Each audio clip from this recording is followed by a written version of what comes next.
É verdade, meu irmão, é verdade. Glória a Deus. Zeca, se possível, agora ajuda no retorno aí, que já preguei aqui no primeiro culto.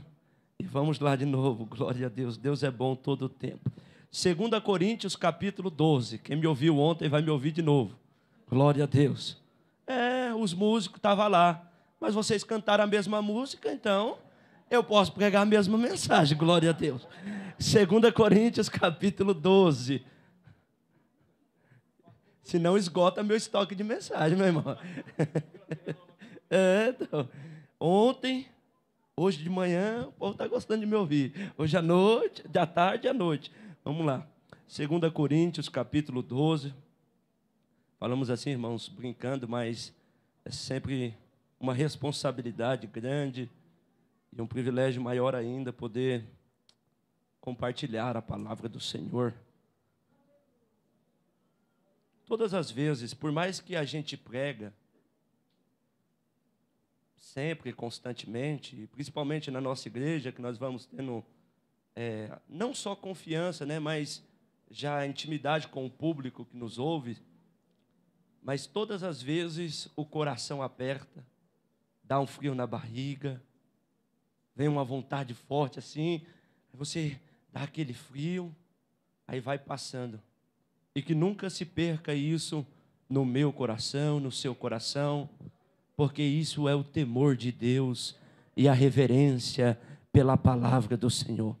Há um povo zeloso que Deus cuida, e Deus há de requer de nós cada palavra que nós falamos. Então, louvado seja Deus. Eu sempre peço e continuo pedindo a intercessão da igreja pela minha vida, pela minha família. É sempre uma responsabilidade muito grande poder compartilhar a palavra de Deus, mas em todo tempo temos que ser gratos para com Deus, porque Ele nos proporciona muitas e muitas bênçãos. Então, continue orando pela vida deste servo que vos fala. Glória a Deus. 2 Coríntios, capítulo 12. Quantos acharam? Diga amém. Glória a Deus. Versículo de número 7. Localize aí, por favor. Diz assim: e para que eu não me exaltasse pelas excelências das revelações, foi-me dado um espinho na carne, a saber, um mensageiro de Satanás, para me esbofetear, a fim de não me exaltar, acerca do qual 3 vezes orei ao Senhor, para que se desviasse de mim. E o Senhor me disse: a minha graça te basta, porque o meu poder se aperfeiçoa na fraqueza. De boa vontade, pois, me gloriarei nas minhas fraquezas, para que em mim habite o poder de Cristo. Pelo que sinto prazer nas fraquezas, nas injúrias, nas necessidades, nas perseguições, nas angústias, por amor de Cristo, porque quando estou fraco, é aí que estou forte. Amém, glória a Deus. Louvado seja Deus. De fato, esse texto é conhecido dos irmãos, mas nós precisamos nos atentar àquilo a qual o Senhor tem a nos ensinar, porque por ser tão conhecido, por vezes esquecemos da mensagem que o texto nos traz. Ora, o exemplo clássico disso é que se eu perguntar aqui até a essas lindas crianças a oração do Pai Nosso, eles irão saber orar a oração do Pai Nosso. Mas por muito se conhecer, por vezes esquecemos de praticar aquilo que aquela oração nos ensina. E por mais que nós conheçamos esse texto de Paulo, falando da graça de Deus, por vezes esquecemos o conceito de graça. Mas é interessante que Paulo, ele tem um carinho e um amor especial pela igreja de Corinto. Irmão Paulo, nós na Escola Bíblica Dominical estamos aprendendo sobre o verdadeiro pentecostalismo. E a igreja de Corinto era uma igreja de fato pentecostal. É só ler a primeira carta aos Coríntios e nós vamos perceber a quantidade de vezes que Paulo vai orientar os irmãos acerca dos dons espirituais e ministeriais. É importante dizer que a igreja de Corinto tinha praticamente todos os dons que estão inseridos nas páginas do Novo Testamento. Era uma igreja que não faltava profecia, era uma igreja que não faltava revelação, era uma igreja que não faltava palavra, era uma igreja que não faltava discernimento do Espírito. Porém, era uma igreja que também tinha alguns problemas de ética e moralidade que Paulo vai ter que advertir os irmãos. No capítulo 5, o capítulo 6 e o capítulo 7 da primeira carta vai ilustrar muito bem a respeito destas coisas. Porém, a carta de 2 Coríntios, Paulo não vai fazer questões doutrinárias e teológicas, assim como na primeira carta. Mas Paulo vai destacar, é como se fosse uma carta ao seu amigo. É como se Paulo fizesse um devocional a esta igreja de Corinto, mas mesmo nesta carta de amor, de fraternidade, de bondade, Paulo ainda vai ter que fazer algumas ressalvas, pois a Bíblia vai dizer que judaizantes, pseudos mestres, falsos doutores, estavam vindo com doutrinas vãs e paganas, tentando adentrar e se infiltrar dentro da igreja do Senhor. Hoje, pela manhã, nós aprendemos o que é doutrina, o que é palavra. Doutrina tem o seu significado no ensino da palavra, e a Bíblia vai dizer que judaizantes e pseudos mestres estavam tentando infiltrar na igreja de Corinto falsas heresias, e Paulo vai ter que combater um a um com os seus ensinos. Mas a Bíblia diz que Paulo vai ensinando, exortando, edificando a igreja em amor. Mas no capítulo de número 12, a Bíblia vai nos dizer que este mesmo Paulo agora vai tratar de questões pessoais. Paulo nunca faz isso no seu ministério. Paulo pode ser considerado o maior apóstolo dentre todos os apóstolos de Jesus. Paulo, sem sombra de dúvida, é o maior teólogo do Novo Testamento. Paulo, sem sombra de dúvida, é um missionário extraordinário, é um desbravador do cristianismo. Aonde ele chegava, ele plantava uma igreja, consolidava a congregação, preparava um obreiro, colocava no seu lugar e dava sequência a outro campo que estava necessitado. Eita, homem de Deus que era Paulo!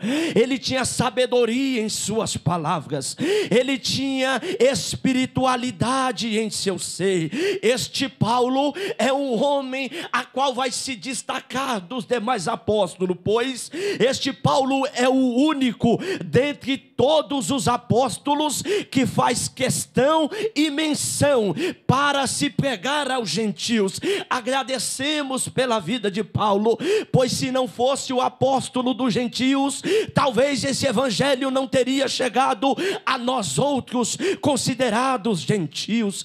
Mas a Bíblia vai dizer que Paulo disse a Pedro: não, Pedro, o evangelho não pode se restringir em Jerusalém, mas nós temos que pregar a todos os povos, a todas as nações. Este homem teria muita glória para contar de si mesmo. Este homem teria muita vaidade se ele quisesse para falar de si mesmo. Ele poderia dizer quantas igrejas abriu, ele poderia dizer de quantos enfermos ele curou, ele poderia dizer de quantos sermões célebres que ele pregou. Mas Paulo era humilde, Paulo era homem temente, Paulo não contava de si mesmo. Mas na segunda carta de Corinto, ele vai fazer questão de contar uma experiência sobrenatural a qual ele teve com o Senhor. A Bíblia vai dizer que ele não se gloria daquela visão, mas ele precisa compartilhar com o povo de Deus. Aí ele começa dizendo no verso 2: conheço um homem, na terceira pessoa do singular. Ele não vai dizer sou eu, Paulo, mas ele vai dizer: conheço um homem em Cristo que há 14 anos, se no corpo não sei, se fora do corpo também não sei, Deus o sabe, que foi arrebatado até o terceiro céu. É interessante essa ideia de Paulo, pois os judeus, a filosofia judaica, acreditava em 7 tipos de céu, e Paulo era judeu, aprendeu na escola de Gamaliel. A Bíblia diz que Paulo, em Atos capítulo 22, que Paulo estudou aos pés de Gamaliel. Eita, que homem sábio, diante de um doutor que provavelmente era neto de Hilel, comentarista do Talmud e da Torá. Este homem era muito sábio e ele aprende na filosofia judaica, mas ele vai dizer: eu fui até o terceiro céu. O primeiro céu são o céu que nós vemos das nuvens, a qual o avião, ao subir, passa-se das nuvens e fica acima dele. O segundo céu é o céu das galáxias, onde está o sol, a lua, as galáxias, os planetas. E o terceiro céu é o céu onde está o trono de Deus, do Todo-Poderoso. Agora olha para cá, Paulo chegou nesse terceiro céu e Deus não permitiu que ele compartilhasse daquilo que ele viu lá neste céu. Sabe por quê? Porque talvez para Paulo não era esta a missão de Paulo. Deus só permitiu João revelar como seria neste céu. Este céu é maravilhoso, este céu tem um trono, e o trono não está vazio. Tem um Deus soberano, forte, poderoso, que habita dentro deste trono.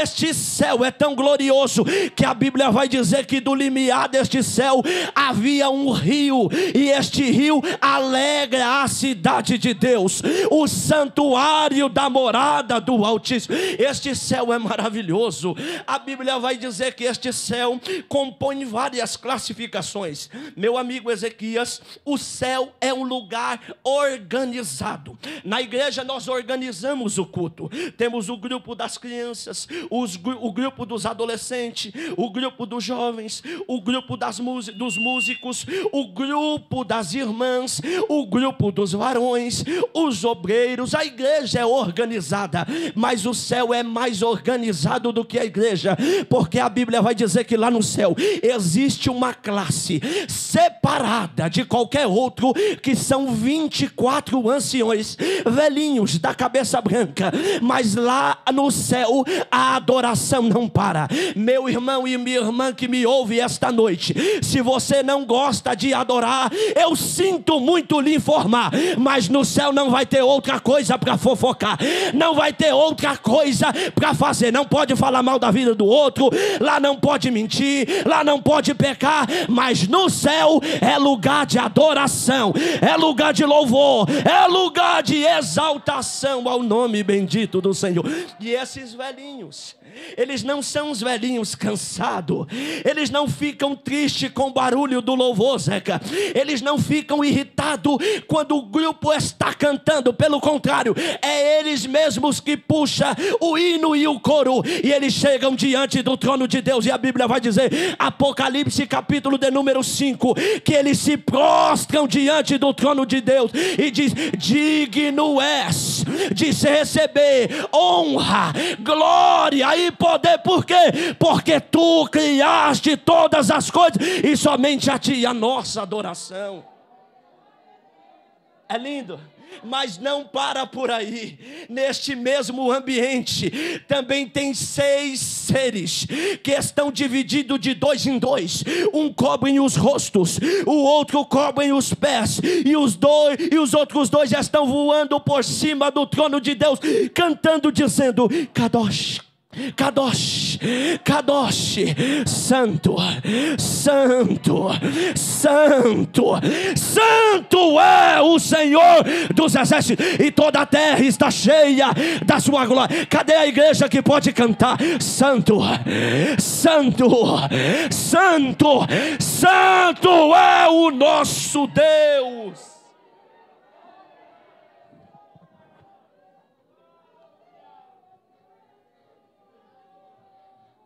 A adoração da igreja não pode parar. Nada pode calar o louvor da nossa boca. Ah, Luiz Felipe, mas eu estou passando dificuldade. Continue cantando, continue louvando, continue adorando. As cadeias serão quebradas, as correntes serão estraçalhadas. Há poder na nossa oração e no nosso louvor. Ore, ore, louve, clame, adore ao Senhor. Aleluias.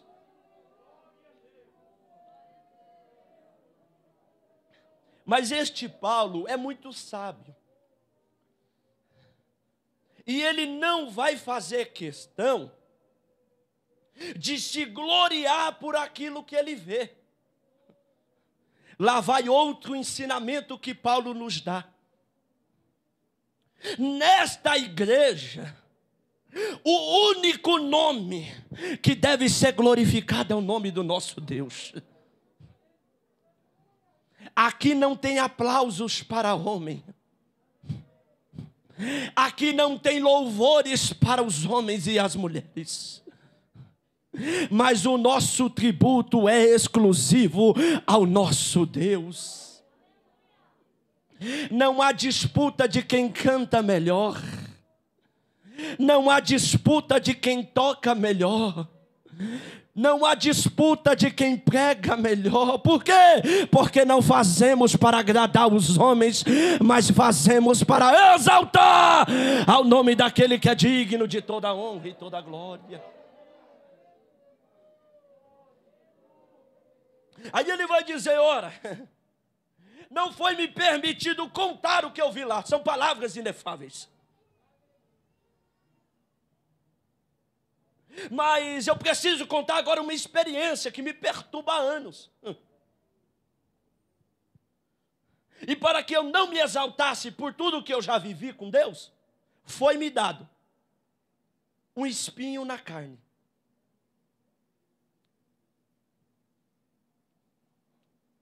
Muitas pessoas me perguntam: o que é este espinho na carne? A resposta está em Deuteronômio 29, 29. Que nem todas as coisas foram reveladas para a igreja. Mas alguns teólogos vão especular que talvez seja algum problema crônico de visão, segundo Gálatas capítulo 4. Outros, de uma linha mais liberal, que eu discordo plenamente, vai dizer que é algum tipo de problema de conotação de pecado. Eu discordo dessa teoria. Mas alguns vão levantar algumas teses.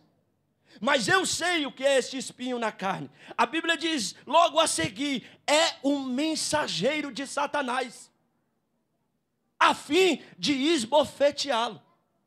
Não sei se é físico, não sei se é uma pessoa, se é uma enfermidade, mas eu sei que perturba Paulo todos os dias. Perturbava. E todas as vezes que talvez o coração se inchasse, ele lembrava do espinho. A fim, para que ele não se exaltasse e lembrasse de fato quem ele era. Aí a Bíblia continua dizendo: acerca do qual 3 vezes orei ao Senhor, para que Ele afastasse, desviasse esse espinho da minha carne. Olha para cá. Nem sempre a resposta que você espera sairá do jeito que você quer. Aprenda a ouvir o não de Deus, porque mesmo nos nãos que Deus nos dá, é melhor do que o sim que nós queríamos. E Paulo vai orar 3 vezes dizendo: Senhor, tira esse espinho da minha carne. Senhor, tira este mal que me perturba. Senhor, tira esse malefício que todos os dias me assola. Aí a resposta de Deus, sabe qual é? Paulo, eu não vou tirar esse espinho da tua carne. Entretanto, eu tenho uma palavra para você, Paulo. Aí eu imagino Paulo dizendo: vai tirar o espinho. E Deus diz: não vai tirar, Paulo. E ele disse: então qual é a palavra? Aí Deus olha para Paulo e diz: a minha graça te basta, porque o meu poder se aperfeiçoa na tua fraqueza. Ei, meu irmão, quando as coisas derem errado, quando você já não tiver mais saída, coloque na mão dele, porque a graça de Deus vai fazer o milagre acontecer. Quando tudo estiver dando errado, coloque na mão dele. A graça de Deus vai restaurar. A graça de Deus vai restaurar tudo aquilo que você precisa. Ei, esta palavra no grego, graça, nos dá uma conotação, e a tradução da palavra graça, as pessoas, de forma bem resumida, diz que é o favor imerecido, e de fato é. Mas o sentido amplo da graça é muito maior do que isso. A graça é a provisão de Deus para tudo quanto nós precisamos na hora que nós precisamos. Se lembra da expressão de Moisés do capítulo 3? Quando ele diz: eu sou o que sou. Aquela é a maior expressão da graça. Se você precisa de cura, Ele cura. Se você precisa de porta aberta, Ele é porta aberta. Se você precisa de um milagre, Ele é o dono do milagre. A graça de Deus alcança ricos e pobres, brancos e negros, orientais e ocidentais, não importa. A graça de Deus alcança cada um a qual se disponibiliza a entregar esta maravilhosa graça. Eu gosto muito de um livro chamado O Discipulado, de Dietrich Bonhoeffer. Foi um mártir que viveu no século 20. E ele vai trazer 2 conceitos de graça. O que ele chama de graça barata e o que ele chama de graça preciosa. A graça barata, infelizmente, adentrou entre muitos os templos. A graça barata justifica o pecado de vez justificar o pecador que se arrepende de seu pecado. A graça barata é a pregação sem temor. A graça barata é a pregação que não gera poder e edificação e arrependimento à igreja. A graça barata não precisa de perdão de pecados. A graça barata, ela é sem cruz, ela é vazia de um Jesus totalmente debilitado, um Jesus totalmente debilitado. É um Jesus que não está presente na sua igreja. Mas a graça preciosa é diferente. A graça preciosa alcança o mais pobre, miserável pecador. A graça preciosa, ela renova as nossas forças. A graça preciosa é aquela que traz arrependimento, é aquela que traz confissão, é aquela que traz quebrantamento, é aquela que nos renova, é aquela que nos alimenta, é aquela que nos restaura, é aquela que nos dá poder, é aquela que está sobre esta igreja, é aquela que alcançou a tua casa, que alcançou o teu filho, que alcançou o teu esposo. É a graça de Deus que alcança o pecador. É a graça maravilhosa. A graça de Deus é poderosa. Nós temos vários exemplos na Bíblia de graça. Nós temos vários exemplos do quão poderoso é a graça de Deus. O doutor Alderir Nelson Rosser define como a graça é o mel de Deus derramado sobre a sua igreja. A graça de Deus, ela está presente na nossa vida. Me dê licença para dizer, mas se não fosse a graça de Deus, nenhum dos senhores e das senhoras estaria aqui esta noite. Nós, eu e você, só estamos aqui porque a maravilhosa graça nos alcançou, nos tirou do lamaçal do pecado, nos deu um banho revestido com o sangue do Cordeiro, e hoje podemos dizer, somos livres por causa da graça de Deus.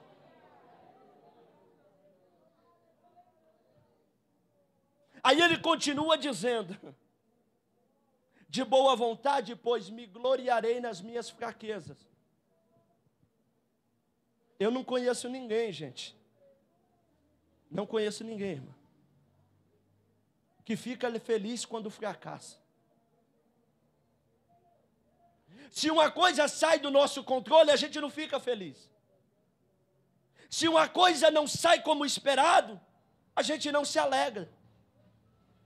E Paulo vai dizer o contrário. Eu me alegro nas minhas fraquezas, porque eu sei que de mim mesmo eu não posso fazer nada. Eu sei que de mim mesmo não pode sair nada. Eu sei que pela minha capacidade nenhum dos senhores estariam ouvindo eu falar esta noite, mas eu só estou aqui por causa da graça de Deus, e ela me alcança justamente quando eu estou vulnerável. Você já percebeu? Quando tudo está bem, emprego, família, filhos, a gente dá uma relaxada na fé?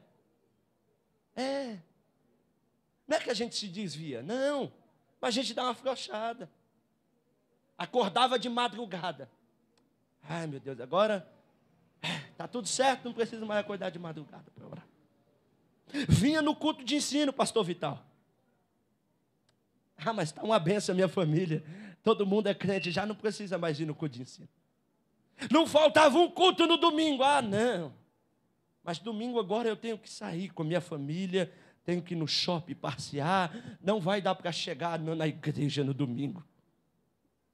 Mas quando nós estamos fracos, sedentos, sem emprego, passando necessidade, passando injúrias, nas fraquezas, nas necessidades, quando alguém me calunia, quando alguém te persegue, quando alguém levanta uma difamação contra você, nas angústias, nos desertos da vida, nas tempestades que o mar nos assola, aí nós dobramos o nosso joelho e intensificamos a nossa oração, dizendo: Senhor, faz um milagre, abre a porta, eu preciso de mais comunhão, eu preciso do teu auxílio, eu preciso da tua poderosa mão. É aí que a graça de Deus se manifesta. É como se Deus estendesse o seu braço, pegasse você, te levantasse do monturo, dizendo: agora você vai andar comigo, a minha graça vai te sustentar, a minha graça vai fazer com que o meu poder habite dentro de você. E eu termino. Não vou me estender, mas eu termino com a expressão máxima do texto. Porque quando estou fraco, é aí. Só alguns entenderam, vamos lá. Quando estou fraco, é aí. Por que Paulo diz isso? Porque Paulo entende que a força que ele tinha não vem dele mesmo, mas vem daquele que sustenta ele pela sua destra fiel. Levante a sua mão direita, por favor. A direita. Levante a mão direita, por favor. A graça de Deus vai sustentar a tua casa. A graça de Deus vai alcançar a tua família. Nenhum, oh glória, alabarácia, uriqueda, quemanácia, nenhum da tua casa vai se perder. A graça de Deus vai alcançar os teus filhos, a tua esposa, o teu marido. Te prepara, porque a graça de Deus vai adentrar dentro da tua casa, vai renovar os teus, e você verdadeiramente vai experimentar qual é a boa, perfeita e agradável vontade do Senhor. É a graça de Deus, é a graça de Deus que nos tira de todo e qualquer pecado. Oh glória a Deus. Com a mão levantada, se você pode, dê glória a Deus. Com a mão levantada, se você pode, agradeça a Ele. Com a mão levantada, se você pode, glorifique o nome dEle, porque a graça de Deus está adentrando dentro da tua casa, da tua família. Uramarimica.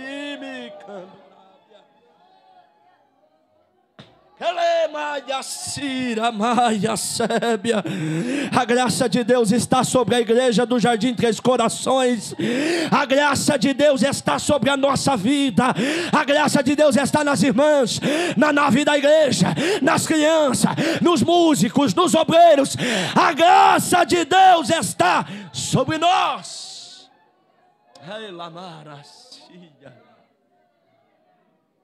Aleluia, graça. Que maravilhosa graça. Onde estaríamos se não fosse a graça de Deus? Aleluia. Pegue a sua Bíblia, por favor. Que participou do teu culto, Senhor. Que o Senhor venha derramar a tua graça, o teu poder sobre a vida de cada irmão que completou o aniversário nesta semana. Os irmãos que irão completar ainda, Senhor. Que o Senhor derrame a bênção sobre a vida de cada um. Meu Deus, que essa irmã que está aqui na frente nesta noite, meu Deus, que o Senhor venha repreender todo o mal, Senhor, toda a enfermidade venha cair por terra. Meu Deus, que o Senhor venha repreender, meu Deus, todo o mal nesta noite, ó Pai. Arabacamandai. Meu Deus, que se ela pedir oração é porque ela crê no teu poder nesta noite. Meu Deus, apresentamos também, ó Pai, o teu filho, irmão Deuclides, em tuas mãos. Que o Senhor venha cuidar do teu filho naqueles exames, ó Pai. Meu Deus, também apresentamos o nosso pastor setorial, pastor Ezequiel. Apresentamos também o nosso pastor, meu Pai, Edson Nardelli e a sua família. Que o Senhor venha proteger, meu Pai. Que o Senhor venha repreender toda a enfermidade, toda a seta de Satanás nesta noite, ó Pai. Coloca por terra, Senhor, toda a ferramenta, Senhor, preparada contra nossas vidas. Repreende nesta noite, ó Pai. Nos leve em paz para nossas casas, para nossos lares, Senhor. Nos dê uma semana abençoada na tua presença. Ó Pai, é isso que te pedimos. Abra as portas nesta semana, Senhor, em nome de Jesus. Amém. Levanta a sua mão. Que o grande amor de Deus e a graça do nosso Senhor e Salvador Jesus Cristo, a comunhão do Espírito Santo esteja com toda a igreja, e juntos vamos dizer amém. Está finalizado, está encerrado em nome de Jesus.